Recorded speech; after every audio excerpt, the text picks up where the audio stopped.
Welcome to the Flower Prophecies, a podcast exploring all things flower essences and remedies and flower therapy, and how this vibrational plant medicine has the potential to heal and shift our individual and collective health and consciousness. We'll be diving deep into the specifics of individual essences, nature's energetics, emotional healing and growth, as well as hearing client case studies, hosting special guests and professionals, and I'll be sharing my own personal explorations and philosophies channeled straight from the flowers. Through my own unearthing, I have discovered what I believe to be the most profound teaching of the flowers, and I now wish to share with you the practice of alchemizing fear into beauty.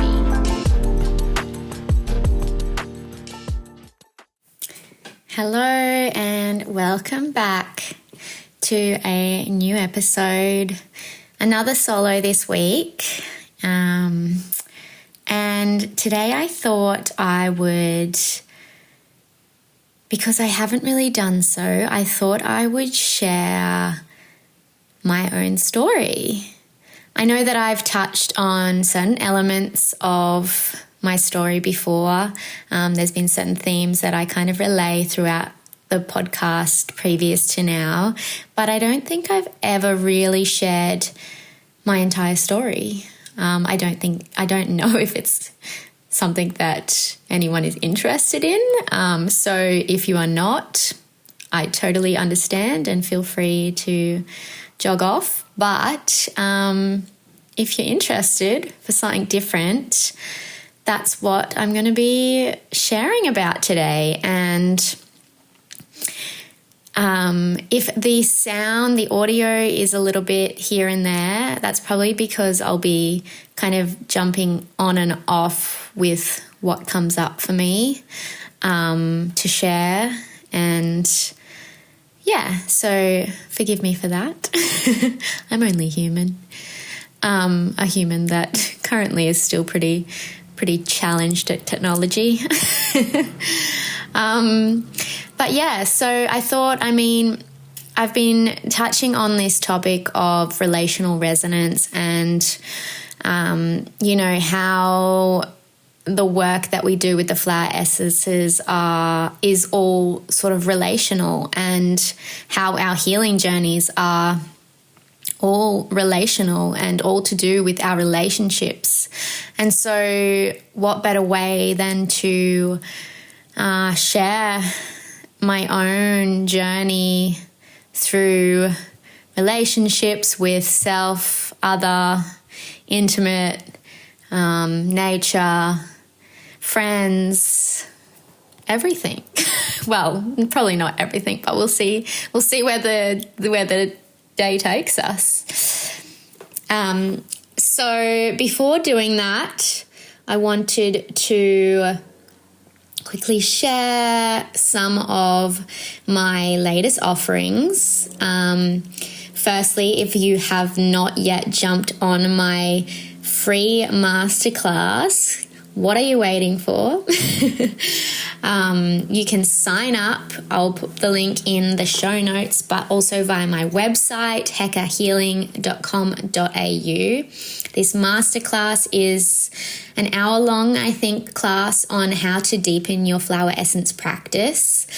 It's got a little bit of something for everyone in there, and I feel like it will, benefit all of you in some way, whether you are just starting to work with the flowers, whether you're just meeting the flowers, or whether you are, working with them yourself and with others.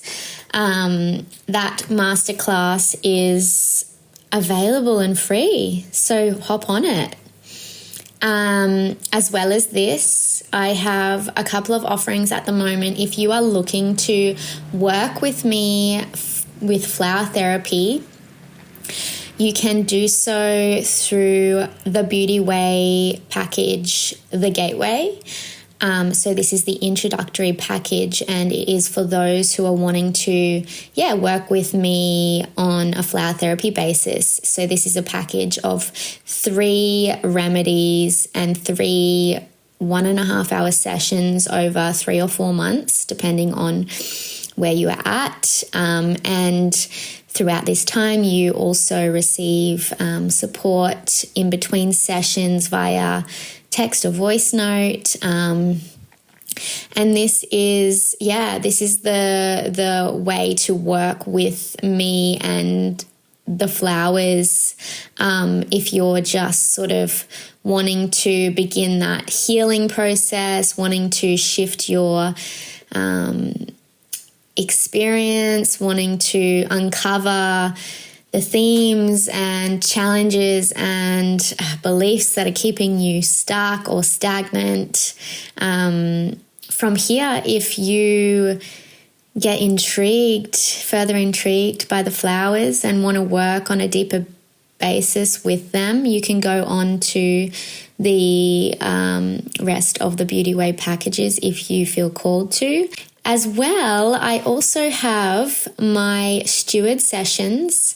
Now, these are one-off sessions. These don't include flower therapy per se. They are not inclusive of a remedy. These sessions are sort of mentoring sessions for those who are either on the flower path yourself and working with flower essences, maybe wanting to touch on those deeper elements, or if you are a practitioner or work with others with the flowers, these steward sessions can cover your choice of topics, and they are a 2-hour session as well as 2-week voice or message support afterward.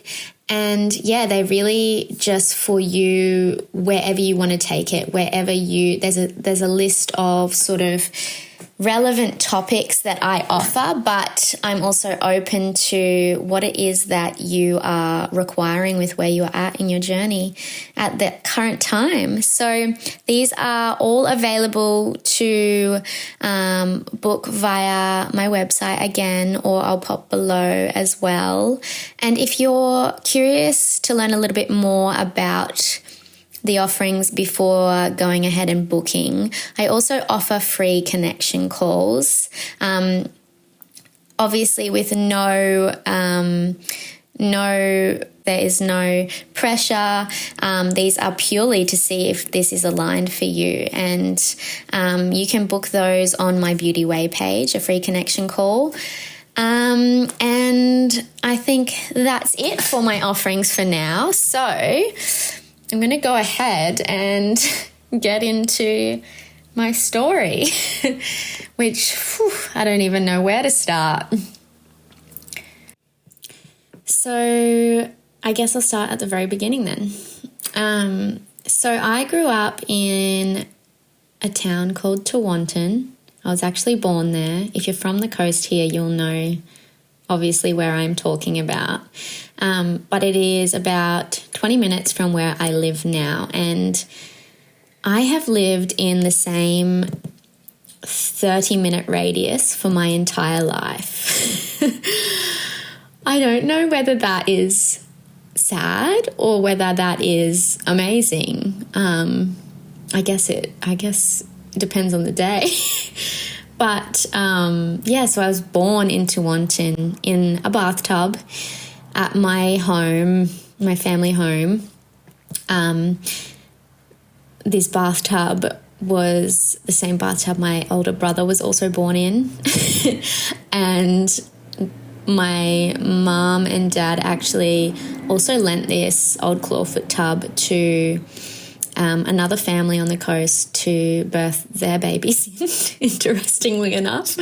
So I guess you can sort of just from that gauge a little bit about my family and their way of life. So some would probably call it alternative, but I think it is pretty much the norm now. And it's a way that when you're growing up, you resist a lot, especially going to school and seeing how other kids sort of lived and, all the things. When you're raised in a somewhat different environment, and my parents are probably listening to this going like, what the hell? But when you are raised sort of in a different way than what society would sort of say is the norm, you do tend to resist it a little bit, especially moving into your high school years and your teens and all that jazz. Anyway, I've literally only got to my birth. But I still remember a time being a baby. I don't know if that's a normal thing, but my parents tell me I cried for 3 years straight. And I remember a little bit of this. I remember my dad used to take me out and sing to me and look at the stars, trying to get me to stop crying. And they told me that I wasn't ready to come onto this earth when I did. And I wasn't quite all the way here. My soul wasn't quite all the way here when I landed physically here. And this is why I resisted being here and cried for 3 years. And I think for a long time I resisted being here. And I grew up a very sensitive, very, what I reflect on as very emotional type of person, way of moving through life. I had a lot of trouble in school with authority figures and being told what to do, and intense experiences where whether it was just overstimulating or whether there was conflict because I was always resisting being told what to do. I didn't know how to handle the emotions that were in my body, and later learned that weren't necessarily always my emotions. But it was really challenging, and I moved primary school twice. I went to the Steiner School for a little while, and I think although I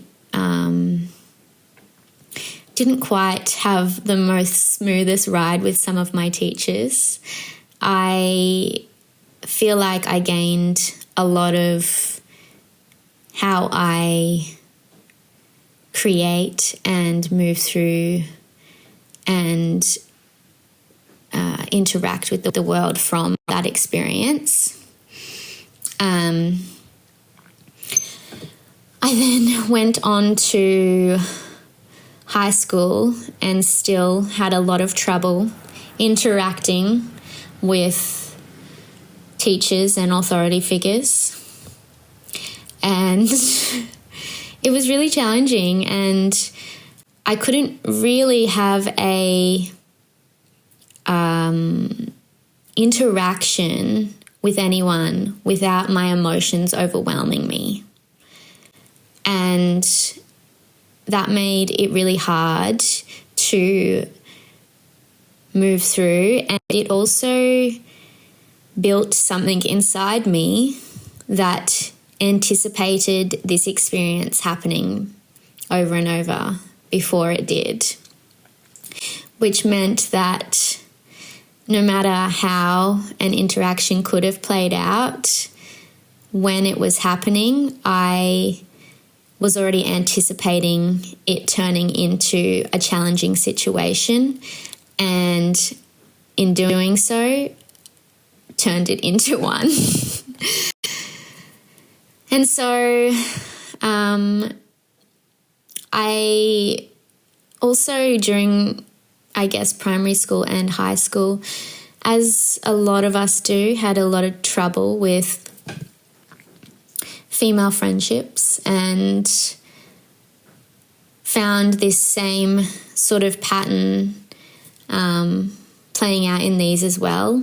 I felt like I was quite a passive person, but then I would blow up in these emotional states, and it wasn't really doing any good. Okay, where to from there? I don't know if this is so boring for you guys. All right, so I left high school at the very, very, very beginning of grade 11. I had a blow up with someone, a friend, and an authority figure, a teacher, tried to interject. I told him to F off, and I left school forever. I walked out the gate and never went back. So I was 15 years old, and I ended up after that going to TAFE, where, who knew, the same pattern kept on happening. I couldn't handle the teachers. I couldn't handle authority. I couldn't handle being told what to do, and a lot of conflicts arose. When I was 15, I also met my now husband, and we started dating. And so I was also navigating a relationship and love for the first time, and this brought on a whole lot of other challenges itself. When you're a sensitive person, you can tend to grow some pretty challenging behaviors and styles of relating and insecurities and all of the things. So that was a thing in itself. And TAFE, I was studying fashion design. I did that for only a year, I think, and then I hopped off to work at the old Boost Juice. Fast forward a couple of years, because the story kind of just plays out and out the same themes over again. Where shall we go to? So I start at the age of 21. I started my own swimwear line. I would sew everything, and I would sell them at Yamundi markets. If you know, you know. So this was every Wednesday and Saturday. I'd get up at like 4 a.m. and go to the markets with my swimwear. In the middle of winter, it was wild. I was definitely laughed at quite a lot for selling my skanky, as I was told, little bikinis. That wasn't everyone though. That was just a few. But I started building this business, and I put everything into this business, and it was the first sort of thing that took me away from focusing all my energy and all of my anxieties on my relationship. And yeah, I put everything into this business, and I ended up, I would sew and cut fabric and sew bikinis and do the markets, and I would work 6 or 7 days a week for, 10 hours or 12 hours. I'd be cutting fabric at 2 a.m. in the morning, getting up for the markets. It was absolutely so stressful. I loved what I was creating, but it was terrible on my nervous system. It was terrible on my body. if you're sitting at a sewing machine for that amount of time, you would know. And yeah, my life kind of moved in this way for a long time, and I learned so many things from this business, but I also burnt myself out completely. And the further down the line it was getting, the more I was becoming really anxious and really overwhelmed, really stressed out, and I was just suffering a lot. And although my amazing parents spoke to me, you know, on a number of occasions about my sensitivities and looking after myself and all of these things, it never really truly sunk in. And I got to a point, so I ended up opening a shop in Noosa Junction with my swimwear, and this was in 2017, I think, that I opened this shop. So at that time I was, I think, 25 maybe,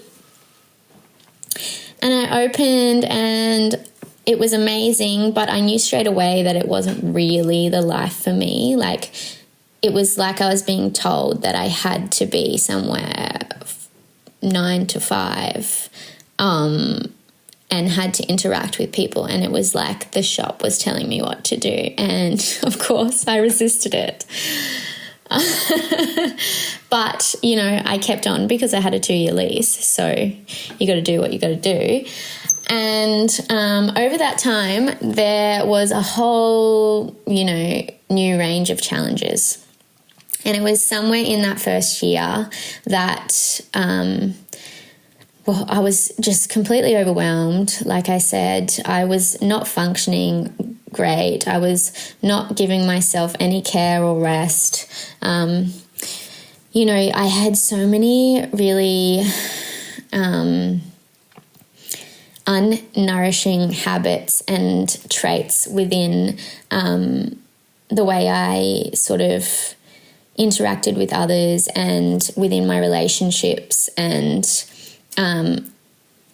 it was a lot. But when you have a business that takes you away from it, you focus all your energy on that so that you don't have to acknowledge what needs addressing, right? I think this happens a lot with a lot of people, most people really, you know, before we realize that we need to actually deal with what's going on internally, we put all of our effort into either resisting it or numbing it or ignoring it or, you know, just pushing it deep down. And eventually it all comes crashing down. So it was in that first year that I had an experience that I guess you would say began my spiritual awakening.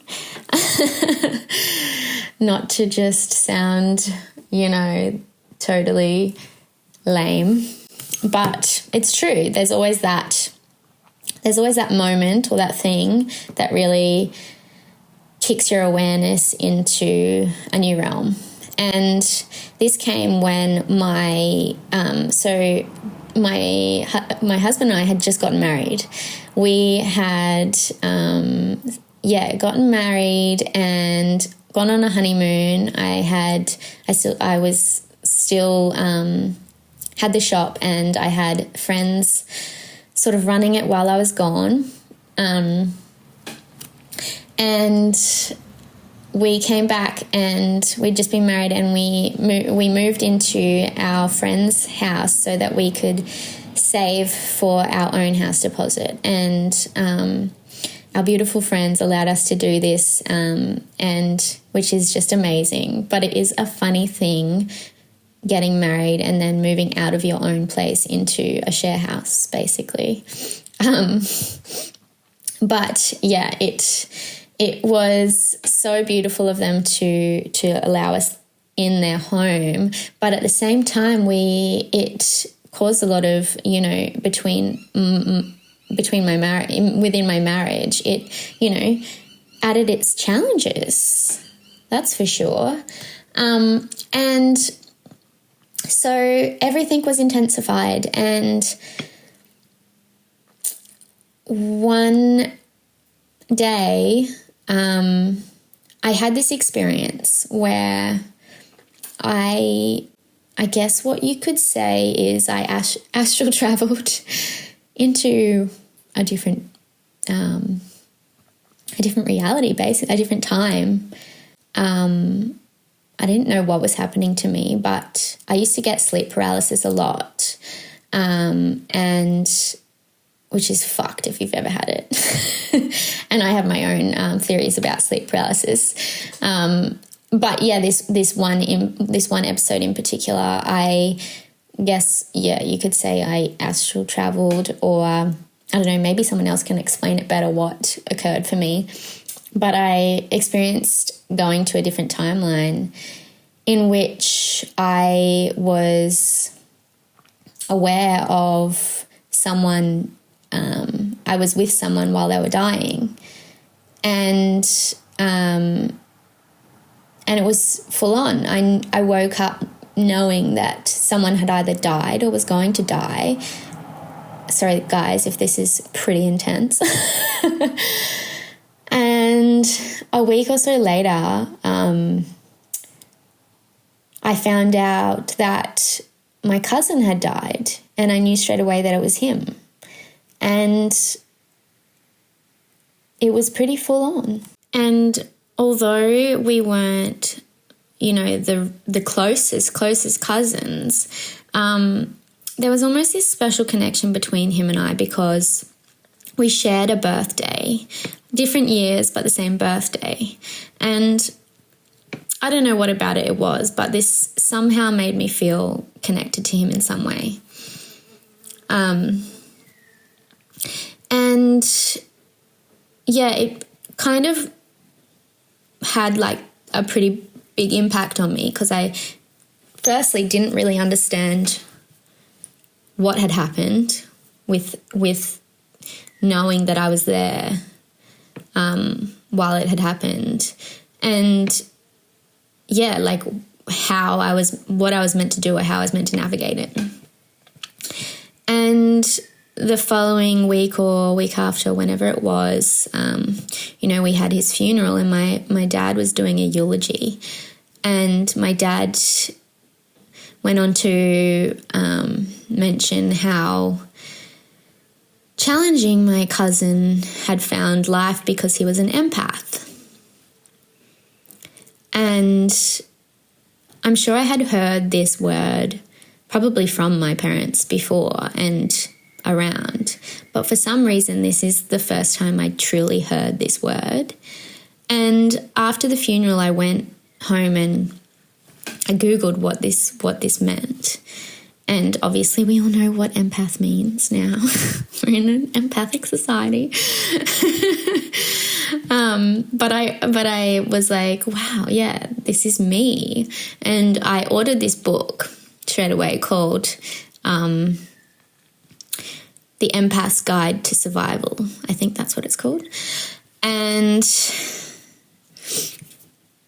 I'm not sure if I read it straight away, because I remember following on from that we ended up moving out of our friend's house, and we had bought our own house, or were in the process of buying our own house, and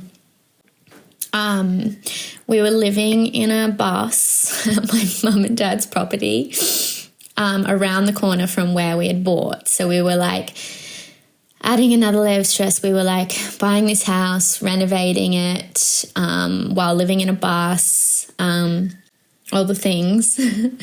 And I was reading this book, An Empath's Guide to Survival. And it was literally like I was reading my life story.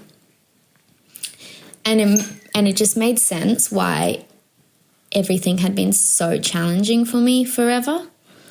And like I said, my parents had probably explained that to me so many times, but I just wasn't ready to hear it. And yeah, so this book was just blowing my mind and just making me feel really seen and heard, and it was giving me a lot of tips and tools to use moving forward. Now, it's a very, very long journey from where I was there to where I am now, but that was the start of me kind of shifting the way that I lived, ultimately. I started working with what you would call, I guess, a coach, and learning more about myself and learning more about how to navigate the world. And I ended up, so by this stage I had a couple of employees, which was a journey in itself, because if you're a business owner and, you know, you get your first employees, you know how hard it can be to not just like manage everything and feel like you're doing a good job, but also to let go of the control of something that you've created and put so much work and heart into. It's a really, really bloody tough thing. And so I had these employees, and it was the first time in a long time that I had space to stop sewing. To stop just being so consumed by my work that I realized how I was feeling inside and how I was just actually not even happy with the business that I had created, the life that I was living, everything. Like I realized that this wasn't what I wanted to be doing. And that's like really in itself confronting when you have created such a big thing, you're employing other people, you know, you've made this your life basically. The business is your name. Like, it's a big thing to then be like, I don't like this. And but that's what happened. And you know, it was a really challenging time. And from there I ended up, you know, feeling into this new sort of avenue of helping women in the creative industries, guiding them, because I guess that's where I felt I was. And I was naturally seeing people coming in to my shop and asking advice and asking about my experiences. They wanted to start their own businesses, or they wanted to work on their own creative projects. And so I naturally started listening to the cues around me and decided that I would, you know, shift into this new direction, which wasn't actually like stopping my other business. I kind of just morphed my business into this creative platform for women in the creative industries. And I changed my shop to stock a lot of local women's brands and businesses. And then I was like, you know what? I want my friend who's always helping me to be on board with this. You know, I was sick of always doing things alone and on my own and pushing myself to be all of these things. And so I got a friend of mine on board, and she was like, yep, let's do it. And we started a platform called Woman, and we started doing panel talks and events for women in creative industries where we would host a panel and we would have a beautiful discussion. And we created this community. We put so much work into it, and created this community of women on the coast, which at the time there was not really anything going on like that. And it was really nice and really beautiful, but it was also a struggle. I was still doing my swimwear at the beginning of it, and though after the first few months, I decided to close my shop. I was like, the lease was up, and I realized this is not what I wanted to do anymore. And I was like, yeah, I'll close my shop. I made that sound really casual. It was not a casual time. It was like a very hard decision, and it was actually probably one of the most challenging things, because when you have created this identity around a business, you have basically built a business that is what people see you as, which I was Abby Rose Bikinis. That was my identity. Like, that was who I was. It wasn't even just my business. It was who I was. Like, that's what people knew me as. That's how people literally would talk to me on the street. Oh, you're Abby Rose Bikinis.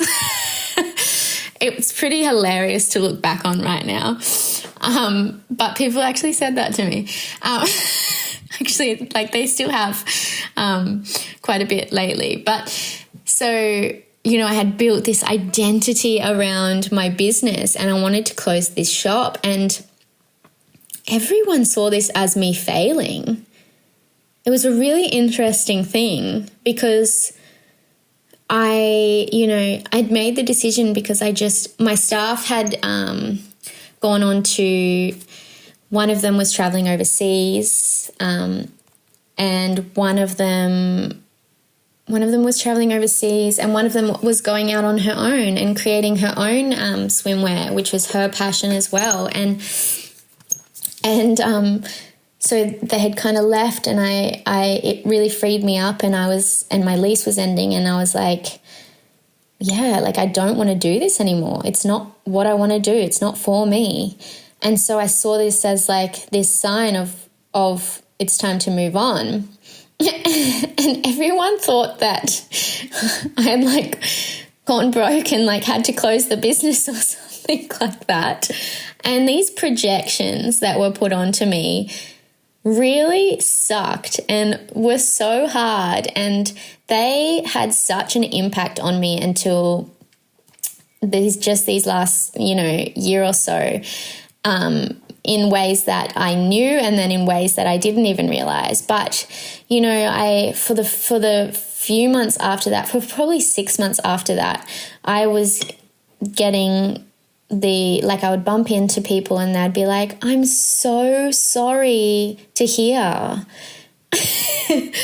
And I'd be like, no, I decided to close my business. And they'd be like, oh. And it was almost like they didn't really believe you. That's how I perceived it at the time. It was very impactful, the way that people perceived me closing the shop. Naturally, my swimwear then, I was doing it at home for a little while, but it just naturally I quietened down and kind of did less and less until ultimately I stopped. And I was still running this platform with my friend, and we were giving it our everything. And, when you start a business, it doesn't really make money for the first while. And so but COVID happened. And so we were quite luckily able to receive some government help. And so we were building this business during COVID, and the first few events were prior, and they were amazing. And, we started creating this online platform that was full of so much amazing content and resources, and we put everything into it. And then naturally with COVID, we had to sort of stop events and delay events and, try and navigate holding events when there was limits on people. We did this one art exhibition, and it was this amazing turnout for it, but we had to have time slotted viewings, and we would have someone I think blow a whistle or something like that when it was time for everyone to interchange their viewing. And it was just such a bizarre thing, and it was tricky, but we were really loving it until the year after that. We were really focusing more on the online because of all of the COVID happenings. And we, were very present online, and this really impacted my mental health with what was going on politically and socially at the time, and all of the, fear-mongering and all of the differing opinions and, conflict that was happening online. And it really was taking a toll on me. I was just so overly anxious, so overwhelmed. It was one of the most challenging times, I feel, because I was just consumed in it because we had this online platform and our business was online, and I couldn't really, get away from it. And being sensitive as I was taking it on and not knowing what to do with it. At this point, I still hadn't learnt how to actually manage not only my emotional landscape, but my boundaries and my energy and all of that, which just has such a major impact on you. And, I ended up having to, which was a really, really tough thing for me when you have built these preconceived anticipations of people's judgments and thoughts of you because you are such a sensitive person, and it impacts so many of your relationships when you don't know how to navigate that properly. I had to, confront my friend and say, I know we've just built this platform and spent 2 years full-time building it, but I can't do it anymore. And that was huge for me to have that conversation and to, really speak my truth, something that I didn't really do. I was a people pleaser because you don't ever want to feel other people's discomfort or hurt when you are sensitive to it. So you end up being a people pleaser. You end up trying to fix situations before they've even happened. You end up, expecting the worst, and multiple other things, so many different levels to it. But I then was, I was working for another friend doing some fashion design for them, for a little while, which gave me a little bit of income, but it wasn't full-time or anything like that. It was just my in-between, I guess. And we had moved into our home years before, and we, have this land here, this beautiful land, and the land was just calling me. And I had this knowing that whatever I was meant to do with my life I was meant to be in my garden. I was meant to be working on the land. I was meant to be in connection with nature. I just had this deep knowing that there was something for me. And so I started looking into herbalism, and I was going to study herbalism or naturopathy, or I couldn't really decide what to do. I just knew that there was something for me. And, flower essences are something that I've used for my entire life. If I go back to my alternate parents, my mum used these with me since I was like 10, probably. She did one of the courses herself back then, and I used them all the time. I just never really understood how they were working or what they were doing. And when I was navigating this whole transition time of, firstly, my swimwear business, and then secondly, the stuff with women, I was actually seeing a kinesiologist, and each time I left, she would suggest that I needed a flower essence, and obviously I'd just go and take it, still not knowing exactly how they worked, but I knew that they worked, And then I one day read my mum's book on flower essences and their history and how they actually impacted us, and I just knew that this was for me. And not only that this was for me to work with as like a career, but I knew that there was something in them that I needed to do for myself.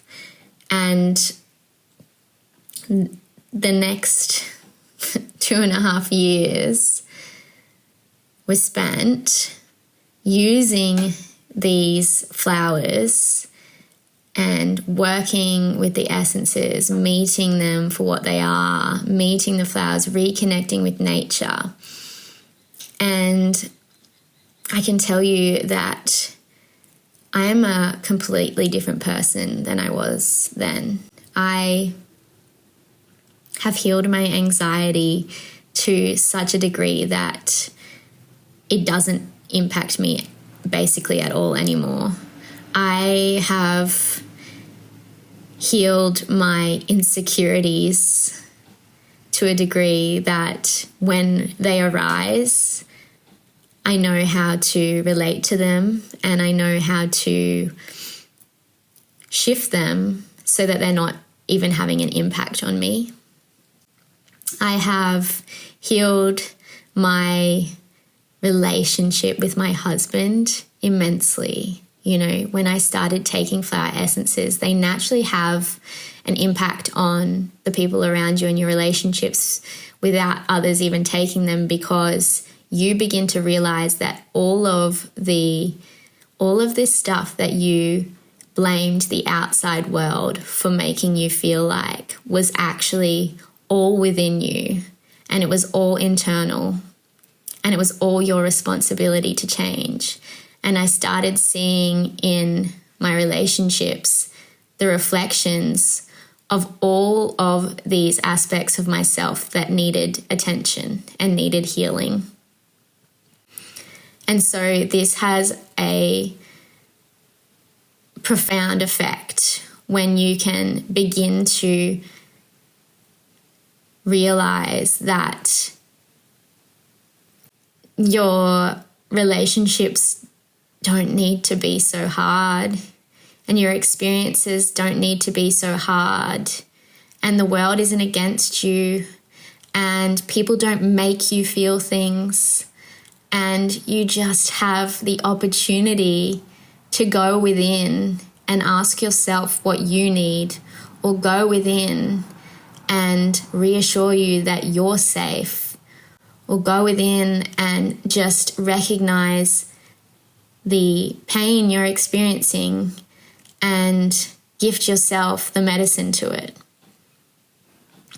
And so it has a profound effect on your relationships, because you start to realize that no longer do you need to push and force and grasp for something to be different, or someone to understand you, or someone to do what you think they should or what you want them to do.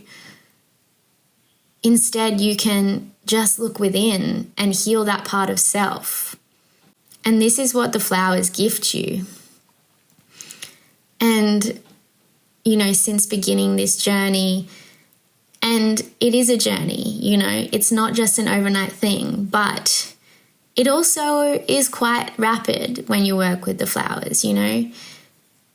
I feel like this healing that I personally have been through is something that takes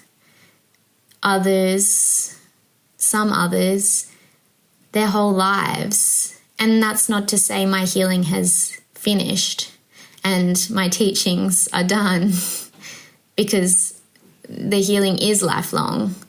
But the aspects that I've healed, you know, have been on a fast-paced sort of timeline, and it may have felt quite long in amongst it all. And like I said, it's challenging because you are the one responsible for it all. But you can heal yourself with the flowers, and that's what I've done. I have healed my confidence. I have healed my connection to nature, which gives you everything you need. I've healed the people-pleasing side of me, maybe not fully, but greatly. I've healed my friendships, you know, the projections that I threw out there and the judgment I perceived. I have healed my heart. You know, I realized that I was protecting it and not allowing myself to feel a lot of the love and a lot of the joy that was available to me. And I've healed my relationship to myself and to my body. There's so many things that I have healed myself through this medicine of the flowers, and my life is completely different. And my life is much more easeful. My life is much more joyful. There is a lot more peace. I'm not saying my life is perfect and that these flowers offer you a perfect life and no challenge ever. But I'm so, so glad that I was able to find this medicine, and this is why I'm so passionate about it. And this is such a rogue, vulnerable podcast, and I don't know if I even want to put it out there, but I most likely will. I just won't listen to it back. And yeah, the flowers know how to work with each of us to gift us that ability to heal ourselves. I'm very lucky to have a family who has supported me and understands the emotional roller coasters of life, and who have taught me a lot about that as well. I'm very, very lucky for that. But it doesn't mean that you have to have that for the flowers to help you heal yourself, because they have everyone's unique medicine for them in their own way. And you don't know that until you start working with the flowers and you begin to really see yourself and acknowledge what inside of you is calling for your love and attention. So that is my story. Sorry about that singing.